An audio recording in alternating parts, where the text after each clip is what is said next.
Cizi, very nice to meet you. Thank you so much for coming on this interview. My name is Crypto Kids. I'm 18. I've been in crypto since I was 12, and Binance was the reason why I started. So thank you for the opportunity. I read your book, The Freedom of Money. It was incredible. It goes into many of the troubles you faced and the story behind the success of Binance. How was it writing the book? Because it was a very unique experience from what I understand. Well, I started writing when I was in prison. So that was quite a limited tools available. But at the same time, that also helped me because I had a lot of free time, nothing to do, right? So even though I didn't have a cut and paste function, as I said in the book, but I had a lot of time. I had nothing else to do. So that was kind of good to get a first drafted. And then we took a long time afterwards still to finish the book. So I think I underestimated how long it just takes to write a book. Every revision takes like 2-3 weeks. Oh my God. So, And how was your time? Of course, you did it to save the industry, and we're all very grateful for your acts because I think without you, we would have faced so much unnecessary scrutiny. So whilst doing that act of service, how are you feeling? Were you feeling isolated? Did you feel scared? Was it an environment that you were, how did it really feel? I think there was definitely a strong element of uncertainty and mental stress. Before you go into prison, right? You don't know what to expect. And then my lawyers were telling me like, look, you're the richest person to ever go to prison, so you will probably be the primary extortion target. There was a lot of discussions about how to deal with that, how to avoid that, what do you do, what can you not do, etc. So there was a lot of mental stress in that front. Once I was in, there was a lot of stress about like, will they come up with another excuse to keep me longer? Will there be another charge? Will there be something else? So, but for example, if I knew that was like 4 months, you're guaranteed to be out, then it's probably okay. But then, as I said in the book, I got 3 ICE detainers. Each one can add a year to my custody. So there was a lot of that mental stress that happened. There was actually a lot of legal exercise that you had to do. There's a lot of lawyers working behind the scenes, etc. So that part was quite stressful. But luckily, there was no physical harm. I did not face any extortion in prison. It was just mental. It was just like the mental stress. Like you stated, you were one of probably the most wealthiest individual to ever set foot in an American prison.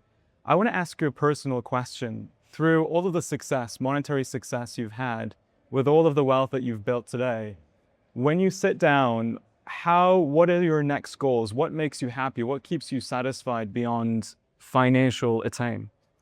I think for me, it's now like I have a very peaceful mind. I just want to do my best to help, right? So as long as I'm doing my best, I'm not trying to be the best at anything. As long as I'm doing what I can, I'll be happy.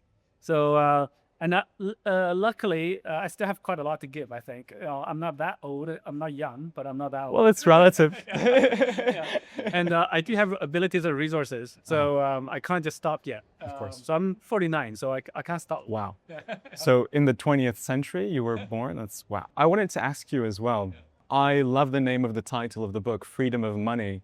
It is a concept that people who are non-crypto, I think, struggle to understand because they're stuck in a certain matrix, the simulation as you describe it. What is the freedom of money, and how can people my age who are 18 years old, how can they start escaping from that? Sure. I think most people, when they think about money, we're brainwashed to not think about money. We're brainwashed to think about money in a very simplistic way. What we call the piece of paper money is actually debt. It's a government IOU in most places in the world. When you put money in the bank, it can get frozen at any given time. And also, even if it's not frozen, if you want to transact, if you want to send money overseas, you try it with a decent amount, it's really very difficult. It's very expensive, very slow, etc. And also, you prevent it from investing in certain type of assets. There's a lot of restrictions here. To the point, and also even worse, you can be made arbitrarily poor by quantitative easing, right? So the government can print more money and make you arbitrarily poor. So all of those things, basically, you don't have a lot of freedom with your money. People don't talk about it, but now the technology is there, the blockchain is there. There are alternatives. So this is why crypto is better in all of those aspects. If you people dig into it, right? So I think people don't think about it. And then there's also, because of the impact of blockchain technology, there's a lot of suppression. There's a lot of pushback. I think the industry has seen that for the last 70 years. So I think, at any time we can increase the freedom of something without sacrificing anything else, that our civilization advances, right? So if you look at freedom from slavery, freedom of press, freedom of speech, the internet, freedom of information, and any of those transitions, soon we'll have freedom of intelligence. We'll see. The blockchain increases the freedom of the money. This is the industry we're in. So I thought, it's a good title for the book. And I think most people get it wrong. When I teach my friends at school or speak to kids my age, saying, hey, crypto and primarily Bitcoin is a way out from going into this generational amounts of debts and finding a way to perhaps retire early and focus on what you love. The main question that I see is, how do I get rich quick? For you, what is the real, genuine way to become wealthy from cryptocurrency? The freedom is really the key. You can get rich quick, but then if people can make you arbitrarily poor by 50% the next day by quantitative easing, by printing more money, then you're still in the rat race. You want sovereignty. You want control over your money. You want money that no one can print more. You want arbitrarily. You want money that you can store, you can custody, you have control over.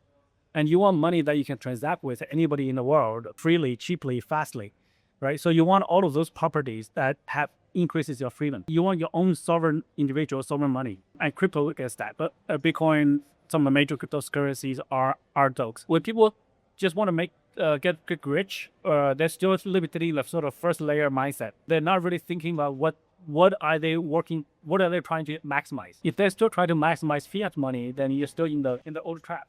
Yeah. And I love the product that you're launching, Binance Junior. I think it has a lot of potential, and I'm very excited to see what happens with that next. For all of the future Binance Junior users, all the teenagers out there, do you have one piece of advice that you would like to give them if they're starting out young and wanting to become successful in the field of crypto? I think basically just learn about crypto as much as you can, and then also play with it, use it, small amounts, especially for young people. Many of the discussions in crypto is about price and trading. They're highly speculative. I would actually recommend youngsters not to try that. Yeah. But look at more of the utility value of crypto. How do you use this technology for micropayments, for global or overseas payments, for AI agentic payments? So look at the use cases and technology first. We're still in the early phase of building the technology. This is like the internet in the TCP/IP days. And later on, there will be more apps that people can build. So I would encourage the young people to learn about how to increase the utility and build more apps for crypto. Before I know you have a lot of interviews to get to, so before I let you go, Mr. CZ, I have two final questions. The price of Bitcoin frustrated myself and many of our friends. We all thought that we were going to go so much higher in Q4 and even in going to 2026. What is your thoughts for Bitcoin's price action and cryptocurrency prices in general? And then I will close off with any words you would like to give from your book to remind people and why they should check your book out. Sure. Well, number one, I share the same sentiment with you on the Bitcoin price. I thought it was going to be a lot higher by now. Yes. Bitcoin has a way to move slowly. It's mass psychology. I think also now it's recovering a bit from the low. So I think quite a lot of the hot money went to AI, which is bad or good, but it's bad in the short term. But long term, it actually makes crypto more stable, right? So it's more solid growth right now. So I still think that we are so early in the adoption phase, probably like less than 1% of the wealth is in crypto. Right. So there's still a lot of room to grow. And then as for the book, I think it's just important for people to understand the journey. So this is the book for everybody. I was delighted to read it. Yeah. And I think everybody who's a teenager, who's an aspiring entrepreneur needs to check it out. What is one topic from the book that you love the most and that people should read? I don't know, actually. For me, it's like a random pieces that I experienced through. Different people read it differently. I've heard so many different feedback. But for me, it's if you understand my journey, which actually reflects over the last 13 years, covers quite a bit of the crypto journey. I'm not an earliest starter. I started in 2013. But if you want to understand how the crypto industry evolved, this is one perspective. Well, CZ, thank you so much for joining. I really appreciate it. So I'm a massive fan. Thank you for all you've done. Thank you.